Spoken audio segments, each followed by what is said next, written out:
Someone may be judged to be an expert, or the best teacher, but the best, most affluent and recurring teachers of his time has been life itself. Remember this and remain aware of what life might be trying to train YA.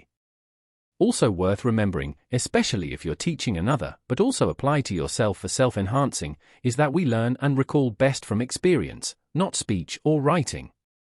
I think it is important to do less tell and more show. Example: he had a person who was training his ability, one short period in life, and when they greeted each other as they were getting to know one another, they shook hands. I approached the other with a very direct, fingers pointing at the other, aggressive almost stabbing motion, then I would squeeze as tight as I could. The teacher did not say do not do, or best not, and still I repeated this action.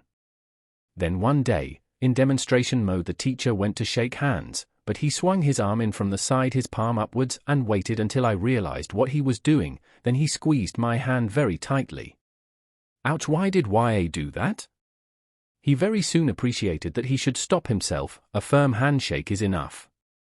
Hence, I quickly thought I do or don't do all that, perhaps I could assess my actions. I did things the arduous way and had problem with my computer and scammers. This book was received, re-edited and republished some of my older material. They get some very good reviews, and it was recognized that I have come on a journey from oh poor thing to he has come so far in writing to a much better standard. These books really show how a person can improve after trauma, in the latter part of 20 years since accident, by my action and speech, attitude and ambition, my intention and belief. As an example of just what I have been through and come out of, I was so hindered in my thought and perception that when first home from hospital, at my mum's home. Remember, I was totally incapable of looking after myself. Mum used to take me everywhere. But I would get upset talking to her in the car while we were driving. I said, "You never look at me anymore when I am talking to YA." I think she replied by saying something like, "Yeah, because I am driving, I am looking where I am going." She spent hours researching the effects of my head injury, so knew how to react appropriately to my behavior. This thought just occurred to me today, and I thought how amazing it is, and recognize a bit more just what I have come from. So inspiring, a friend is constantly saying, yes, I made two of the best friends of my life, whom I would never have met if was not for being in a vulnerable position. They make me cry with laughter and joy. Oh, thank YA, I am so grateful for both and how the universe works. Yes, they are both on the same wavelengths too. A dedication to two remarkable people. Thank you with all my love, thank you, because YA have assisted my progress like no one since the spiritual psychologist. Update, they deserted me and the psychologist destroyed my mind. And YA wonder why I find this difficult to trust any. I have lived through many major life lessons that affect what I do, how I do that, and what I know is society in general needs to become a better place. Wrongly dealt parenting started me on a path of naivety and ignorance which led to feelings of assumption of an easy life.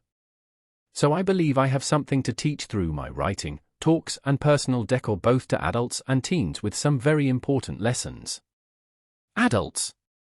It is good to help a child become alert by testing their awareness and behavior in challenging and demonstrating ways that promote curiosity, but do not overdo this. This is because the child will sink into survival mode and do only what the subconscious deems suitable, resulting in naivety. Dreaming in fantasy mode is healthy for children, but do not paint a rosy picture of reality for want of making their life pleasant, if this is not actually the case. I stress again that this results in naivety and ignorance, which could broaden to every topic. Children and teens. Believing in yourself is a prominent message. Believe and demonstrate good, accepting all people, including those with disabilities. Disability awareness and inclusion is a goal, and if a real difference is to be made in the years ahead, we should start at a young age. Adults can also learn, but they have the problem of unlearning. Inspiring the younger generations to live a better life is quite easy, showing them the principles of helpful respect. It's a reality that they are more likely to listen, watch the words you use, and the programming you encourage. Drink driving was just one result of my ignorance and felt invincibility. This is what I teach at schools, colleges, and drink drive offender rehab courses. I have found that talk of a submissive society, dealing with me and my early days disability to be a very effective deterrent, this goes for all age groups. A 75-year study says, "The only thing that really matters in life are your relationships to other people." A TED Talk with over 30 million views says, "Good relationships keep us happier and healthier. Social connections are really good for us and loneliness kills."